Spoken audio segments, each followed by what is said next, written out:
At dahil nga nabalitaan namin na maraming sale ng mattress sa Avinsons, ay agad-agad na kaming sumugod sa pinakamalapit na branch nito.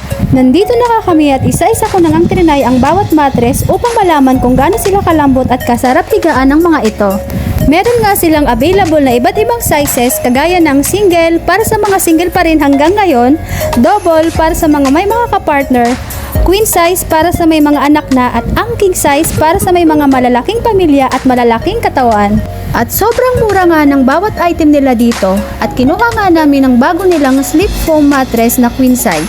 Yung malaki na nga ang kinuha namin dahil gusto nga ng asawa ko ay malawak at pwede kang gumulong-gulong. At agad na nga itong i-deliver sa amin at sa sobrang excitement ay binuksan na nga agad namin ito. Nilagay ko na nga rin ang nabili naming bedsheet na may kasamang 2 pillowcase upang matry ito. At ayan na, ready na akong matulog. Good night guys, I'm going to sleep happier now because of my new Uratex Sleep Foam mattress.